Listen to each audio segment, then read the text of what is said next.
Donc on va reprendre, je vais prendre donc la suite avec un exposé intitulé Réification du sujet et pathologie du rêvé. On s'excuse pour la température, en fait je crois que l'université baisse le chauffage le samedi. Il n'y en a pas du tout. Bon voilà, c'est pour ça qu'on a un peu froid, mais vous avez vu comme j'ai amené un petit chauffage, voilà, on n'a plus de problème. Je me disais d'ailleurs que c'était une belle métaphore de notre situation. On essaye de ramener un peu de chaleur dans le froid qu'on ressent à l'hôpital et dans l'institution pour des logiques qui ont déjà été bien décrites par Yann et Barbara. Bon, j'ai tout un texte assez long, qui ne peut absolument pas rentrer dans 45 minutes. On a la chance d'avoir des cours de 3 heures en master, et du coup, c'est très bien, mais la malédiction, c'est que du coup, quand il faut faire des exposés d'une demi-heure, 3/4 d'heure, c'est toujours un peu compliqué. Donc, j'ai négocié avec moi-même le fait de faire le deuil d'un certain nombre de choses que je voulais dire, et faire plutôt une sorte de reprise comme ça, un petit peu méta, de quelques idées donc sur cette thématique de la réification du sujet et ce que je propose d'appeler donc les pathologies du rêvé, qui va être dans la continuité des deux exposés précédents. Yann qui nous a proposé quelque chose de très concret sur les difficultés qu'on rencontre actuellement, et bon, tu as été très prudent dans la manière de présenter les choses. Mais c'est vrai qu'il faut souligner que tout ce système, alors moi j'étais très frappé par l'aspect un peu monstrueux du système que tu présentes, voilà, qui est extrêmement complexe et qui induit tout de même une très grande souffrance dans les équipes, chez les soignants. Et puis Barbara qui nous a proposé quelque chose de beaucoup plus méta et qui permet d'essayer de réfléchir aux arcanes sous-jacents du fonctionnement psychique, du fonctionnement de la société, qui conduisent ensuite à ces émergences beaucoup plus pragmatiques qu'on peut voir dans les institutions. Et je trouve que c'est un peu comme ça que j'ai imaginé cette demi-journée, c'est qu'on puisse comme ça faire des allers-retours entre des choses très, très concrètes des terrains et puis des réflexions un peu plus méta. Et mon exposé va se situer un petit peu de manière intermédiaire entre ces deux niveaux. Alors ça fait plusieurs années que j'ai engagé une réflexion sur comment comprendre ces souffrances des équipes, ces souffrances des patients. J'ai travaillé à un moment donné dans la continuité des travaux de Roland Gori sur la notion d'imposture, qui me paraissait vraiment très, très utile pour décrire ce sentiment d'imposture rapporté par les patients, mais aussi par les équipes parfois, du fait en particulier du manque de moyens. Et puis après cette thématique donc, de l'imposture, je me suis tourné vers cette notion de réification dont je voulais vous parler aujourd'hui, qui m'a été très utile pour essayer de comprendre les tenants et les aboutissants, les sortes d'architecture anthropologique, sociologique, qui pourraient sous-tendre les évolutions qu'on observe actuellement au niveau du sujet et au niveau des institutions. Alors, je vais d'abord faire un petit propos introductif où je vais synthétiser un peu ce dont je vais essayer de vous parler, et puis après, comme je disais, je vais picorer dans mon texte quelques idées. Une manière d'aborder les choses pour commencer, c'est de partir de la clinique, et en particulier de partir d'une évolution, une transformation des configurations cliniques qu'on peut observer, avec des patients qui sont alors appelés souvent la catégorie du non-névrotique, et qui, selon les écoles psychanalytiques, vont être abordés comme des états limites, des psychoses blanches, des psychoses ordinaires, et des sortes de patients qui se présentent. Alors, je fais plus référence à la clinique de l'adulte, ça prend des formes un petit peu différentes chez ce que tu as évoqué dans la clinique de l'enfant, mais c'est un peu la même chose dans les TDAH, on voit qu'il y a pareil une pathologie du penser, et donc ce sont des patients comme ça qui ont du mal à penser et qui souvent expriment une sorte de vide, une pauvreté dans la pensée, dans la relation, avec des tableaux autistiques, schizoïdes, ou plus état limite, et qui traduisent habituellement de profondes souffrances, comme dit René Roussillon, des souffrances dites narcissiques identitaires, où on a le sentiment que le patient est aux prises avec non pas des problématiques névrotiques, oedipiennes, suffisamment structurées, mais des souffrances beaucoup plus profondes. Et donc, tout le monde est confronté à ces patients-là, et ça pose la question de comment les accompagner et pourquoi sommes-nous confrontés davantage à ces tableaux cliniques. Et je crois que les structures, de manière générale, sont quand même en grande difficulté pour accompagner ces patients-là. Il y a des relations comme ça réciproques entre ces évolutions de la subjectivité et l'évolution des institutions, telles que ça a été bien décrit par Yann. Alors voilà un petit peu le questionnement que j'avais à partir de ma pratique clinique libérale, hospitalière, une clinique aussi de superviseur. Et donc, j'ai cherché des réponses. J'ai cherché des réponses dans la littérature. Et une des idées à laquelle je suis arrivé, en appui sur les travaux d'un sociologue dont je vais vous parler, qui s'appelle Axel Honneth, l'idée sera la suivante que je vais défendre, c'est que pour des raisons anthropologiques complexes, le monde dans lequel nous vivons favorise une forme de réification du sujet, alors probablement en écho de cette problématique effectivement du sujet de la science, du cogito cartésien, donc une réification du sujet dont l'expression la plus commune consiste à se traiter soi-même et les autres comme un objet. Et donc cette tendance à la réification viendrait attaquer en profondeur la capacité à penser et la capacité à éprouver son expérience, et conduirait à donc ce que j'ai proposé d'appeler des pathologies du rêvé, avec l'idée que le sujet est conduit à une telle altération de son appareil psychique, de son appareil à penser les pensées, comme dit Bion, que la capacité à rêver est entravée. Et je vous en parlerai, la capacité à rêver étant pas simplement le fait de la capacité à rêver la nuit, mais de manière générale, la capacité à rêver son expérience, la capacité à construire son expérience d'une manière très profonde. Alors après ce diagnostic concernant peut-être les causes de ces évolutions anthropologiques du sujet, mes dernières réflexions s'orientent sur des, entre guillemets, j'ai envie de dire, des solutions, peut-être des antidotes, et notamment ce que Pierre-Henri Castel propose d'appeler un besoin de psychanalyse, car étonnamment, dans un contexte où l'épistémologie et les pratiques psychanalytiques sont attaquées, décriées, en perte d'influence, on observe aussi, notamment aux États-Unis, une sorte de retour de la psychanalyse que l'on peut penser à l'aune de ces logiques de réification et de ces pathologies du rêvé. Et j'essaierai de vous expliquer comment on voit avec des auteurs contemporains comme Ogden, Bolas, Ferro, Civitares, Rothstein, dans la continuité en particulier des épistémologies de Winnicott et de Bion, et bien comment on voit émerger d'une certaine manière les pratiques psychanalytiques comme venant défendre justement un espace pour rêver à nouveau. Donc très concrètement, comment ces patients qui sont en difficulté dans leur capacité à rêver vont trouver dans ces espaces et dans ces pratiques portées par la psychanalyse la possibilité d'éprouver à nouveau leur expérience, leur capacité à rêver à nouveau. Alors voilà un petit peu le propos que je vais essayer de développer dans le temps que j'ai, qui sera donc en 3 temps. Je vais vous parler d'abord de la question de la réification et du déni de la reconnaissance. J'aborderai ensuite la notion de pathologie du rêvé, et puis, comme je viens d'évoquer, quelques éléments très brièvement concernant les pratiques analytiques, peut-être, on peut l'espérer, comme un antidote. Alors, la réification. Alors, je suis tombé sur ce livre donc, de Axel Honneth, qui est un sociologue qui appartient à l'école de Francfort. Je ne sais pas si vous connaissez l'école de Francfort, ce sont des sociologues qui sont très, qui connaissent la psychanalyse, qui dialoguent avec la psychanalyse, qui écrivent des choses tout à fait intéressantes. Et donc, dans ce petit livre, publié donc en 2007, La réification, petit traité de théorie critique, eh bien, Axel Honneth propose une théorie que j'ai trouvée extrêmement intéressante et qui rendait intelligible un certain nombre de choses qu'on peut observer en clinique. Alors, au niveau de la filiation théorique, Honneth est lui-même dans la continuité des travaux d'un autre sociologue qui s'appelle Georges Lukács, qui lui-même fait écho à la pensée de Karl Marx, de Max Weber, de Georges Simmel, et qui s'inscrit au départ, si vous voulez, quand même, dans une critique du capital, du libéralisme, du néolibéralisme, et de manière générale, de l'échange marchand.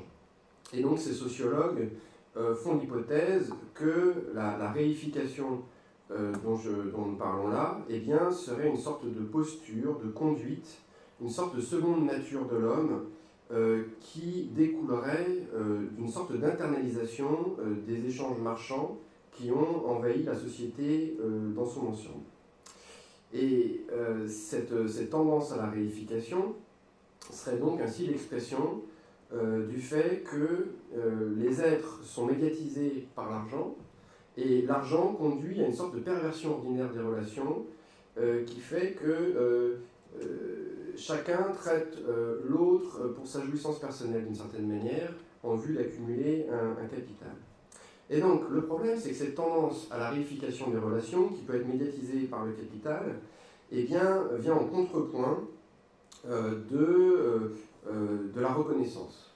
Et donc, pour Lukács, et là, c'est très proche des modèles de la psychanalyse, bien évidemment, il existe une forme d'attitude primordiale dans la relation à l'autre, ce que Heidegger appelle par exemple le souci. Et il y a donc, à la naissance de la psyché, mais de manière générale dans les relations humaines, pour qu'elles soient harmonieuses, eh bien, un primat de la reconnaissance. Il y a un engagement relationnel. Et c'est donc ce primat de la reconnaissance, c'est ce souci pour l'autre, c'est cet engagement dans la relation qui serait en quelque sorte attaqué par les logiques de réification. C'est un peu l'hypothèse de Axel Honneth. Et donc, il fait de lui-même le parallèle avec un certain nombre de psychopathologies contemporaines, dont l'exemple le plus typique est l'autisme, qu'il décrit comme l'absence de réactivité de l'enfant devant la présence émotionnelle des personnes privilégiées de l'environnement. Donc là, une telle conception s'inscrit véritablement dans une approche constructiviste du fonctionnement psychique et des psychopathologies. L'idée, c'est vraiment de penser la psychopathologie, les psychopathologies contemporaines, à la rencontre de facteurs psychiques, neurobiologiques, mais aussi et surtout sociologiques et anthropologiques. C'est-à-dire que l'idée, c'est que l'autisme, même s'il a une inscription et des corrélats neurobiologiques et psychiques, eh bien, il s'inscrit dans des tendances anthropologiques beaucoup plus profondes qui seraient du registre de cette réification. Se produit ainsi une pensée objectivante, une relation à soi-même réifiante et une réification de l'autre et de la nature, ce qui explique le rapport des sociétés occidentalisées à l'écologie, au monde environnement, à la biodiversité, avec quelque chose d'une sorte de jouissance généralisée de l'autre, de l'environnement et du monde qui nous entoure. Alors, par rapport à Lukács, Honneth se décale par rapport à une critique qui serait inspirée de Karl Marx, c'est-à-dire que pour Honneth, ça n'est pas tant, la réification pour lui n'est pas la conséquence directe du capital, du néolibéralisme. Pour lui, c'est quelque chose de beaucoup plus profond, qui probablement s'inscrit effectivement, comme ça a été dit dans les deux interventions précédentes, dans une sorte d'idéologie moderne orientée par les technosciences. Et je crois que c'est quelque chose d'important, ça. Parce que c'est vrai qu'il y a parfois un discours un petit peu facile de décrire le néolibéralisme comme étant le grand méchant loup et de ramener toutes les difficultés qu'on aurait dans les institutions, dans la société, à l'influence du néolibéralisme, ce qui est vrai en partie, mais pas seulement, et je crois que les transformations qu'on observe actuellement sur le plan anthropologique sont beaucoup, beaucoup plus profondes, et il y a également toute une représentation du sujet qui est portée par les technosciences, et on voit bien comment, d'une certaine manière, les technosciences sont venues remplacer le discours religieux.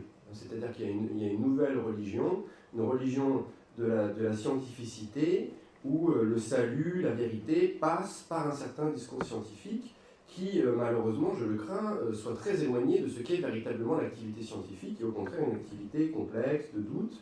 Et donc, il y a une reprise anthropologique du discours de la science, ce que Lacan avait très bien repéré, et ce que Barba également a très bien décrit, et qui est extrêmement problématique parce que ça conduit effectivement à ces protocoles et tout un ensemble de pratiques qui viennent entraver justement la relation de reconnaissance et la relation thérapeutique qui est au cœur en fait du travail thérapeutique.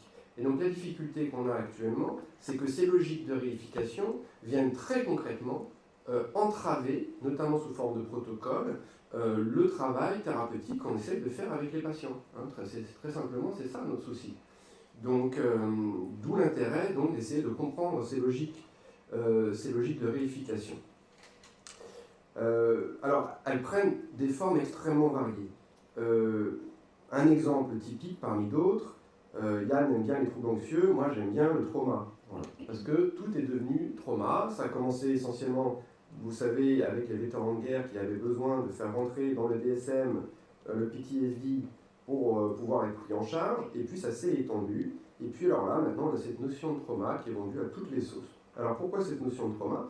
Eh bien, parce que cette notion, elle est en écho de la réification. Parce que le trauma, c'est une notion qui est profondément réifiante et qui véhicule une représentation extrêmement simpliste du fonctionnement psychique avec des relations causales, objectales, de type action-réaction. Il y a un événement et ça fait trauma. D'ailleurs, le trauma, au départ, c'est une notion qui vient plutôt de la médecine, avec l'idée comme ça qu'il y a un trauma au niveau corporel.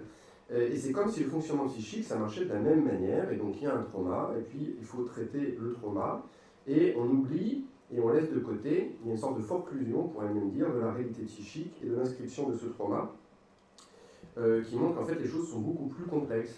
Et donc le sujet se traite lui-même comme un objet qui reçoit des coups. Alors je suis toujours frappé, il y a un autre terme moi, que j'aime beaucoup, qui a envahi toute la culture en 5 ans, c'est le terme d'impact.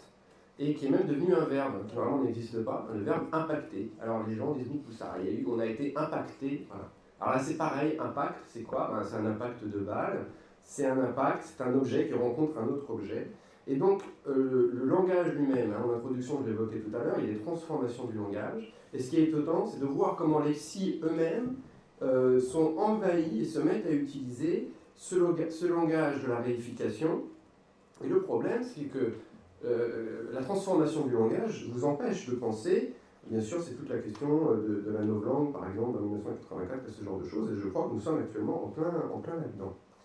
Alors, dans ces effets de la réification, donc des transformations du langage, le trauma, l'impact, il y aurait de nombreux autres exemples, l'influence également de la technoscience, et la technoscience qui donne lieu à tout un ensemble de dispositifs qui sont en train d'envahir la culture et qui favorisent d'une certaine manière la réification. C'est-à-dire qu'il y a une réification de la psyché, et cette réification de la psyché conduit à la production d'outils qui en retour vont catalyser cette réification. Alors je pense en particulier au développement des algorithmes, des robots, des automates, de l'intelligence artificielle, et comme ça une sorte d'externalisation d'un certain nombre de processus psychiques qui habituellement étaient internalisés. L'exemple le plus classique, par exemple, c'est la question de la mémoire. On a maintenant des mémoires externalisées. On a des moteurs de recherche comme Google qui nous permettent très rapidement d'avoir accès à une infinité d'informations. Et donc le rapport à la mémoire évolue. Mais ça pose la question de quelle transformation ça a. Est-ce que par exemple, dans la capacité à créer, dans la capacité à symboliser, est-ce que l'appareil psychique n'a pas besoin de garder en mémoire, de laisser une trace en soi d'un certain nombre de processus? Et que se passe-t-il quand le sujet, comme ça, a une mémoire qui n'est plus à l'intérieur de lui? Et ça, c'est quelque chose qui est flagrant et qui, à mon avis, va transformer aussi les pratiques à l'université. Avant, on venait à l'université parce qu'il y avait un savoir qui était à l'université, mais en fait, maintenant, les étudiants, ce savoir, ils y ont accès de manière directe par l'intermédiaire d'Internet, et donc ça change beaucoup de choses. Ces technologies, elles induisent aussi, alors on le voit avec les smartphones, qui est le meilleur exemple, un rapport à l'objet, là encore, qui favorise, qui catalyse cette réification, avec une sorte de relation qu'on pourrait dire de symbiotique, quasiment hypnotique, avec l'objet. Il y a une mode, moi, qui me fascine, c'est toute la mode de la SMR, et donc ça rejoint, si vous voulez, cette incapacité à rêver. C'est-à-dire que quand vous êtes sur le... Alors, je ne sais pas si vous écoutez de la SMR, c'est plutôt agréable d'ailleurs, c'est des personnes comme ça sur des vidéos YouTube qui chuchotent, qui vous disent des petits mots, et puis ça vous berce, etc. Et donc, en fait, c'est quelque chose d'extrêmement répandu. Et vous regardez en particulier les jeunes adultes, les adolescents, c'est une part énorme de la population qui écoute de la SMR. Et si on met ça en lien avec la tendance à la réification et la capacité à rêver, habituellement, quand vous êtes sur le point de vous endormir, et bien justement, vous rentrez dans un état intermédiaire, vous rentrez dans un état de rêverie, et progressivement, vous plongez dans le sommeil. Et c'est comme si le sujet n'avait plus cette capacité-là, et donc il avait besoin d'un support externalisé pour rêver, un support externalisé justement pour plonger dans le sommeil, un besoin de rêverie qui serait réifié, externalisé dans l'objet, et qui serait donc l'écho de cette logique de réification et de cette sorte de fléchissement de la capacité à rêver. Dernier élément, il y en a rien d'autre à dire, mais sur ces logiques de réification qu'on peut repérer, c'est que ce rapport à l'objet fait que ça traduit, ça a pour conséquence de venir colmater une sorte de vide interne. Et ce vide interne, on le voit très bien dans les tableaux cliniques que j'évoquais tout à l'heure, et il s'agit toujours de se remplir de plein de choses différentes. Il y a une petite étude sur ce sujet que je trouve tout à fait éclairante. Ce sont une publication dans Science dans une équipe qui s'est amusée à demander à des gens de les placer dans une pièce et de demander de ne rien faire pendant 15 minutes. Et on s'est rendu compte que ça engendrait chez la plupart des participants de grands états d'angoisse.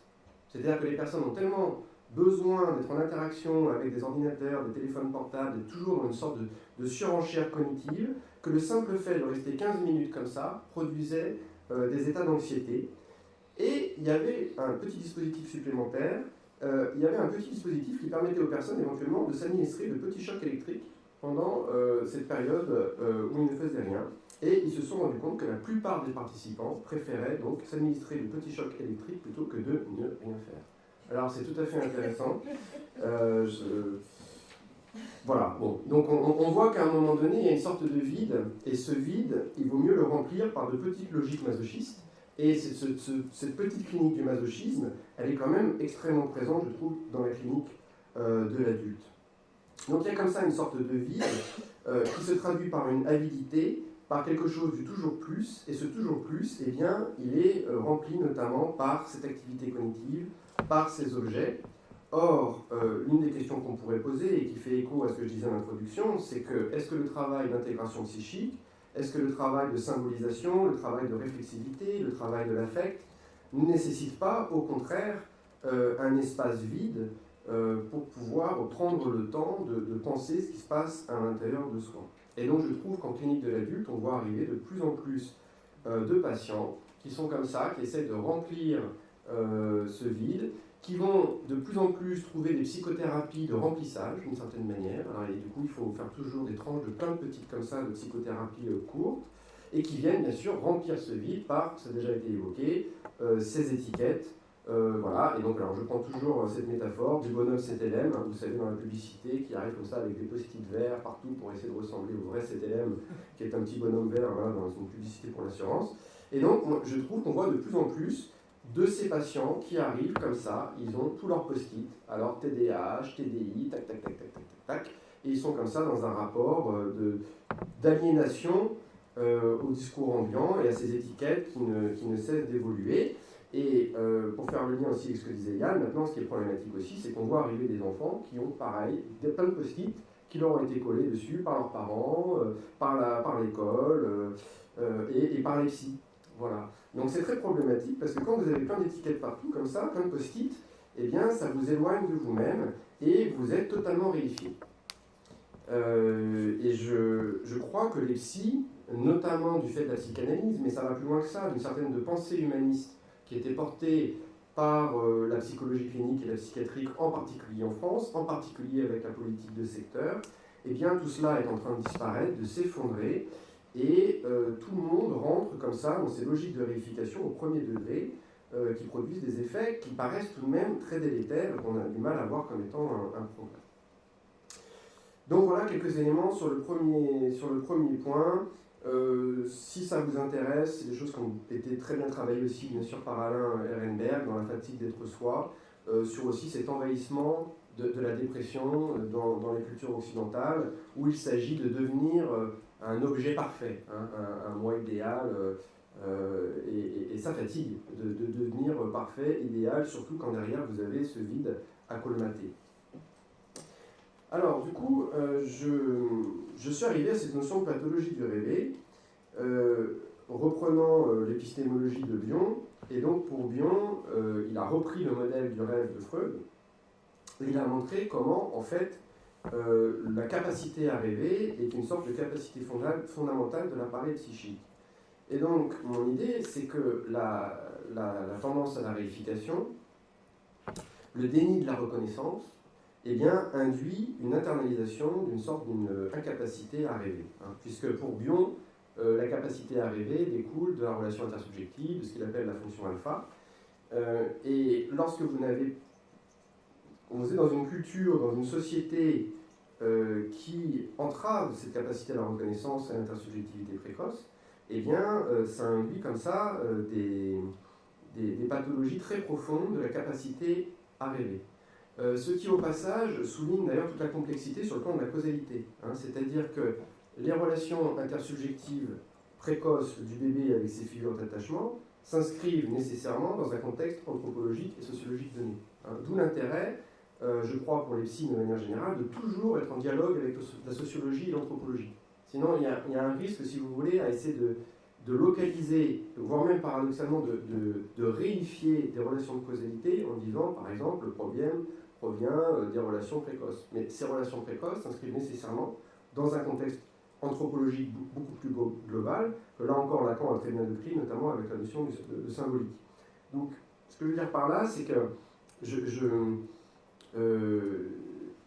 nous sommes tous pris comme ça dans des transformations anthropologiques extrêmement profondes qui se sont accélérées depuis probablement la Seconde Guerre mondiale et qui conduisent comme ça à cet état de fait, de ces logiques de réification qui elles-mêmes s'inscrivent dans le sujet à partir probablement ou médiatisées par des transformations des relations du bébé à ces figures d'attachement. Là, on pourrait citer énormément d'études en psychologie du développement qui montrent en particulier comment l'arrivée des télévisions dans les foyers et puis maintenant des téléphones portables change énormément de choses concernant la qualité relationnelle entre le bébé et ses parents, puisque, si vous voulez, là aussi, il faut du temps, il faut du vide pour pouvoir échanger avec un bébé et rêver avec un bébé.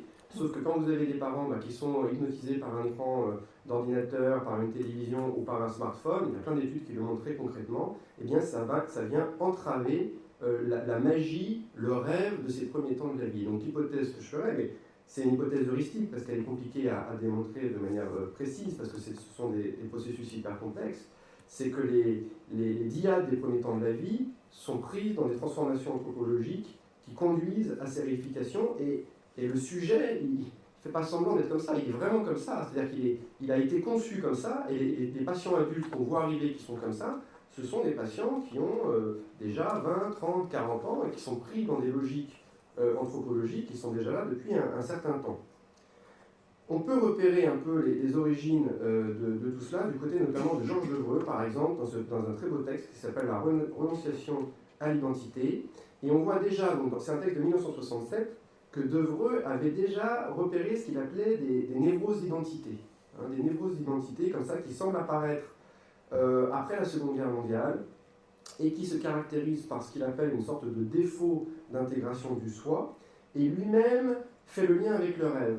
C'est-à-dire qu'il dit ce sont des patients, ils ont du mal à rêver, ils ne rêvent pas, ils ne racontent pas leurs rêves, et il fait l'hypothèse que derrière cette incapacité à rêver, il y aurait donc un défaut d'intégration du soi, et en réalité quelque chose d'un caractère opératoire, inanimé, et déjà réifié du fonctionnement psychique dans lequel l'identité est aliénée.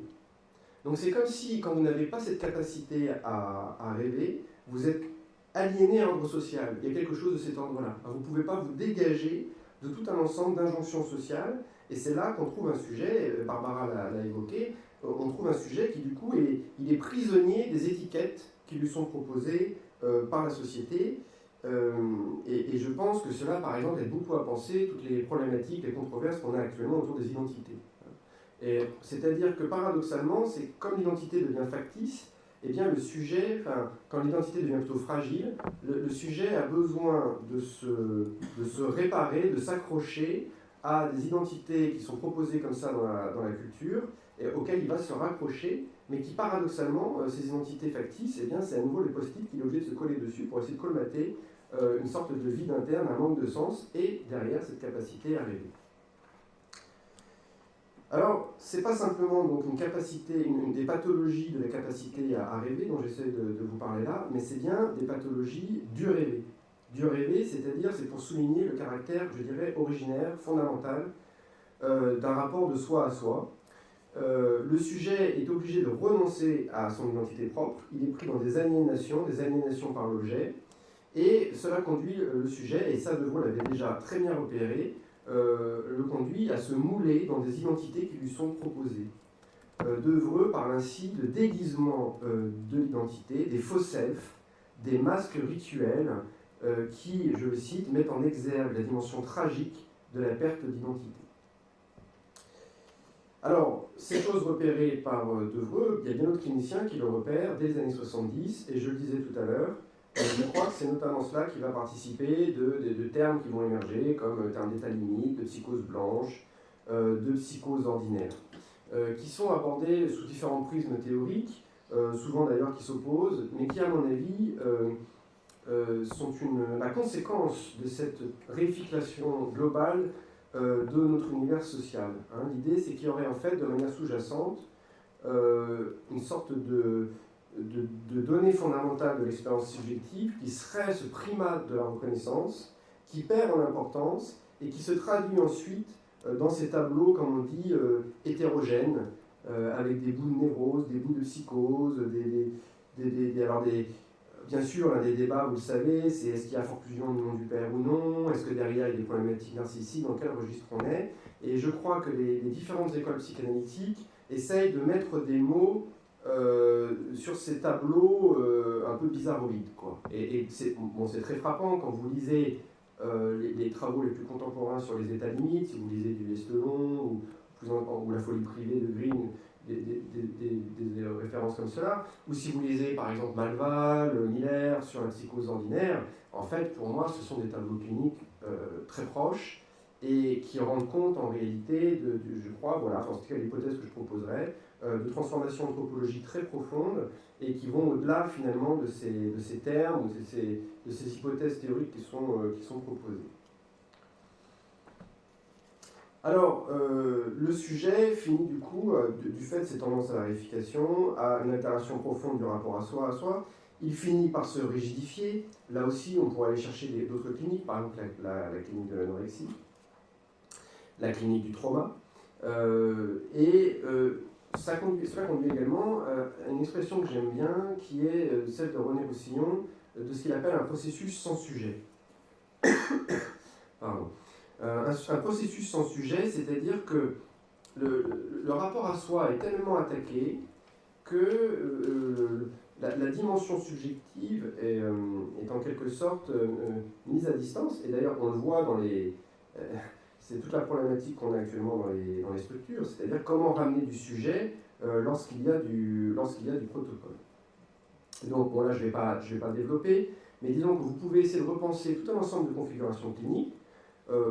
Par exemple, on parlait de l'autisme, la clinique du trauma, la clinique de l'anorexie, mais aussi la clinique du TDAH, puisque dans le TDAH, on voit bien que ce sont des enfants qui sont en difficulté, en incapacité pour rêver. Ils n'arrivent pas à contenir suffisamment leur expérience, ils sont pris tout entiers dans la réalité objective. Et donc ces cliniques viendraient mettre en exergue cette pathologie grave du rêver qui conduit à une réification chosifiante de la psyché et du corps. Donc voilà mon deuxième point. Et, enfin, je pense que c'était mon... Bon, c'est ça. Donc le 2, en fait, c'est le 3. Et donc je vais quand même donner un petit peu d'espoir dans ce contexte-là, avec l'idée donc que les pratiques analytiques peuvent apparaître comme un espace de jeu et de rêve, et que la clinique psychanalytique, mais pas uniquement, hein, l'idée c'est pas de dire bon, il y a seulement les gens d'orientation psychanalytique qui pensent et qui ramènent du jeu et du rêve, parce que vous avez d'autres traditions psychothérapiques, comme la tradition humaniste, mais d'une certaine manière aussi les systémiciens, bien sûr les courants de l'hypnose, qui aussi portent quelque chose de ce registre et qui souffrent tout autant que les praticiens d'orientation psychanalytique des transformations actuelles de l'hôpital. Hein. Donc l'idée c'est comment un certain nombre de pratiques, mais notamment, en tout cas antérieurement ça a été beaucoup porté par la psychanalyse et les pratiques psychanalytiques au sens large, eh bien essaye de ramener quelque chose d'une clinique de la reconnaissance, une clinique de la rencontre qui se refuse à traiter autrui comme un objet qu'il s'agirait de contrôler et de modeler selon des attentes normatives. C'est d'ailleurs toute la difficulté qu'a la psychanalyse actuellement, c'est-à-dire qu'elle nage un petit peu à contre-courant dans ce qu'elle propose, compte tenu de ses évolutions anthropologiques et sociales. Alors, si ça vous intéresse, il faut lire absolument ce très beau livre de Pierre-Henri Questel, qui est psychanalyste, chercheur au CNRS, dans lequel il analyse très bien tout cela. Et où il pose la question, pourquoi la psychanalyse a-t-elle été, ou est-elle à ce point décriée? Finalement, à quoi elle résiste? Et il développe comme ça tout un ensemble de réflexions entre anthropologie, sociologie et psychanalyse. Et cela conduit à l'idée qu'effectivement, la psychanalyse est peut-être en train de redevenir ce qu'elle était à l'origine, c'est-à-dire une sorte d'approche subversive de la culture dominante, comme l'a été la théorie freudienne à l'époque victorienne. Mais les coordonnées sociologiques et anthropologiques de l'époque de Freud ont largement évolué, et c'est pour ça, je crois, qu'il faut se référer à ces travaux de la sociologie et de l'anthropologie pour mettre du sens de ce qu'on observe de l'évolution du sujet et des institutions. Et pour que la psychanalyse demeure vivante, il faut qu'elle reste toujours une sorte de processus réflexif qui parvient à ne pas se réifier. Il y a toujours ce risque-là pour la psychanalyse de devenir finalement une sorte de modèle normatif de ce que devrait être un sujet. On le voit bien chez Freud, par exemple, qui a été qui a tout un ensemble d'écueils, par exemple l'incapacité de Freud à penser la question du féminin. Et donc il y a le risque à un moment donné, par exemple, de penser la question de la castration uniquement à l'aune d'une représentation phallocentrée. Et donc il y a toujours ce risque, si vous voulez, dans l'approche psychanalytique, de normaliser certains types de processus. Et le seul moyen de s'en sortir par rapport à ça, c'est de tenir compte de ces évolutions sociologiques et anthropologiques. Alors c'est dans cette perspective qu'on peut penser les apports en particulier de Winnicott et de Bion, qui chacun à leur manière, je crois, ont déjà, dès les années 60, donné les ingrédients d'un antidote aux logiques de la réification. Puisque ces logiques de la réification, elles émergent, comme je vous disais, après la Seconde Guerre mondiale, et on commence à en voir les effets dès les années 60. Alors il s'agit pour Winnicott de relancer la capacité à jouer, et on voit bien comment dans les structures, dans les protocoles, il n'y a plus de jeu, on ne peut plus jouer. Je vais vous donner un exemple très rapide, c'était l'un des étudiants de doctorat qui travaillait dans une recherche. Il fallait évaluer un protocole justement de psychothérapie, mais qui était avec un manuel, parce qu'il fallait comparer ça avec un médicament. Et à un moment donné, il y avait des feuilles de papier qu'il fallait remplir, etc., avec l'enfant. Et puis, un des enfants prend une feuille de papier, puis commence à faire un petit avion en papier, comme ça. Et puis, il y a un jeu qui se fait avec le clinicien de faire des avions en papier, de se lancer des avions en papier. Mais le problème, c'est qu'il fallait arrêter, parce que ce n'était pas dans le protocole. Voilà, c'est ça le problème des protocoles. C'est que la capacité à jouer n'est plus présente, vous ne pouvez plus jouer, il faut suivre le protocole. Et donc, ce qui est terrible, je crois, pour les patients et pour les praticiens, c'est qu'on est parfois obligé de s'inscrire comme ça dans des protocoles qui vont en fait complètement à contre-courant des tendances naturelles de symbolisation de la psyché. Donc Winnicott l'avait très bien repéré. D'ailleurs, il a des textes au vitriol concernant des approches justement protocalisées qu'il repérait déjà à l'époque. Et donc, il a essayé de montrer l'importance du play, comme vous le savez, et la capacité à relancer, la capacité à jouer. Mais je crois que derrière, ou en deçà de cette capacité à jouer, il y a une capacité à rêver. Et vraiment, ce qui me paraît très important, c'est d'arriver à maintenir ou à créer des espaces pour rêver et jouer, avec l'idée que le rêver permet de penser le non-pensé.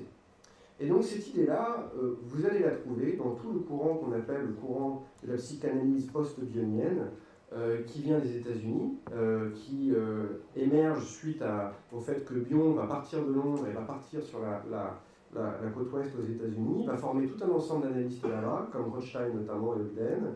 Et ces auteurs-là sont des psychanalystes qui évoluent dans le monde des États-Unis, qui est un paroxysme d'un espace culturel de la réification, et où on voit très bien aujourd'hui comment les nouvelles pratiques qui arrivent, alors elles sont portées par la technoscience, mais c'est quasiment des techniques qui viennent toutes des États-Unis. D'ailleurs, les termes qui nous sont proposés sont souvent même importés de manière directe dans le langage. Recovery, empowerment, mindfulness, PTSD, il y a une importation comme ça de ces termes de la réification. Et il a fallu donc pour ces cliniciens aux États-Unis développer une sorte de système immunitaire dans leur pratique pour venir contrepoint de ces tendances à la réification. Et c'est là que toute une partie de la psychanalyse internationale, et notamment aux États-Unis, s'est inscrite donc dans cet héritage de Bion visant à, comme dit Ogden, aider le patient à rêver des rêves non rêvés, à favoriser ce que Ferro appelle des transformations en rêve, qui, et je vais m'arrêter bientôt là-dessus, vont venir justement répondre à ce besoin de psychanalyse qu'on voit notamment aux États-Unis, avec des personnes qui arrivent dans ce monde hyperactif, hyper connecté, qui viennent avec ces tableaux qui tournent très souvent quand même avec une problématique du vide, et qui vont trouver dans l'espace thérapeutique porté par la psychanalyse, mais pas uniquement, quelque chose de cette capacité à rêver et à jouer. D'ailleurs, il y a un autre courant qui a émergé dans les années 90 aux États-Unis, dans la psychanalyse, qui s'appelle la psychanalyse relationnelle. Donc ça vient bien dire ce que ça veut dire. C'est-à-dire qu'il y a quelque chose du déni de la reconnaissance, il y a quelque chose de la relation qui s'est perdue à la faveur du protocole. Et donc, c'est là qu'il y a un message d'espoir, c'est l'idée qu'on voit aux États-Unis quelque chose qui revient du côté justement du jeu, du rêve, de la relation, en vue, comme dit Bion, de favoriser la croissance psychique. Et donc je crois que, alors c'est facile à dire comme ça, mais c'est pas facile à faire, puis je ne sais pas si c'est faisable, mais je crois que ces auteurs-là, ces théories de la réification, donnent des éléments pour comprendre l'évolution de la subjectivité de nos contemporains, aident à comprendre l'évolution des institutions, et donnent un point de mire peut-être dans ce qu'il faut ramener dans les structures de soins. Le gros problème, je ne sais pas s'il y avait des personnes de l'ARS qui seraient là, par exemple, et qu'on leur explique que nous, ce qu'on essaie de faire, c'est de ramener du jeu et du rêve, c'est compliqué, parce que justement, ça ne rentre pas dans des protocoles, et puis vous savez, c'est quelque chose qu'on entend fréquemment, hein, les parents de jeunes patients qui vont dire « oui, mais le psy, il fait que jouer avec mon enfant ». Voilà. Comme si le jeu, c'était quelque chose de secondaire, alors que je soutiendrais l'idée inverse, c'est-à-dire que jouer et rêver, c'est en fait ce qui est le plus important.